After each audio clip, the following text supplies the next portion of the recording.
എന്തുവാടാ? ഇല്ലേട്ടാ, നമ്മൾ അമ്പലത്തിൽ പിരിവായിട്ട് വന്നു. നോക്കട്ടാ. പോയിട്ട് ആണുങ്ങളുള്ള സമയത്ത് വാ. മോനെ അച്ഛനില്ലേ? ഇല്ലാന്ന് പറ. കണ്ടിട്ട് പണക്കാരന്റെ കൂടെ തരുന്നൂടെ തടയും. എന്താണ് നോക്കളെ? നമ്മൾ അമ്പലത്തിൽ പിരിവായിട്ട് വന്നേ, എന്തെങ്കിലും കട്ടിക്ക് തരണം. കട്ടിക്കാണല്ല, ചില്ലറയൊക്കെ ഉണ്ടോ തന്നാ തരാൻ? അണ്ണൻ ഉറപ്പായിട്ട് 500 രൂപ ഇവിടെ കൊണ്ടുവരും, നീ കണ്ടോ? എന്താ നോക്കളെ ഐശ്വര്യമായിട്ട് മേടിച്ചു 20? ഇതാണ് അണ്ണൻ ചോദിച്ച ചില്ലറ.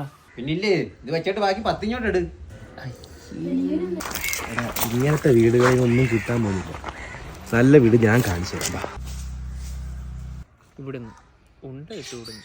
ചേട്ടോയ് എന്തുവാടാ പിള്ളാരെ? അപ്പൂപ്പ ഞങ്ങളെ അമ്പലത്തിലെ പിരിവിനായിട്ട് വന്നതാ. അപ്പൂപ്പൻ്റെ ഉള്ളത് എന്താന്ന് വെച്ചാ തന്നാ മതി. ഇവിടെ തേങ്ങ കിട്ടും കിട്ടും. ഓ മക്കളൊന്നും ഇപ്പൊ ഇവിടെ ഇല്ലടാ. എനിക്കതേ നടുവിന് വയ്യാത്തോണ്ട് പണിക്കൊന്നും പോകാനും വയ്യ. ഇന്നലെ ആന്നേ ഭാര്യയും കൊണ്ട് ഹോസ്പിറ്റലിലും പോയി. അപ്പാപ്പനും വയ്യടാ. പിന്നെ ഞാൻ പണിക്കൊക്കെ പോയി എങ്ങനെയാലും ഈ വീട് നോക്കുന്നു. അപ്പാപ്പൻ്റെ ഇതേ ഉള്ളു. ലോകത്തിൽ ഏറ്റവും വലുത് പൈസയാന്ന് കരുതരുത്. അതിന് ആവശ്യത്തിനുള്ള പ്രാധാന്യം കൊടുത്താൽ മതി. നല്ല വ്യക്തിയായിരിക്കുക എന്നുള്ളതാണ് ഏറ്റവും വലുത്.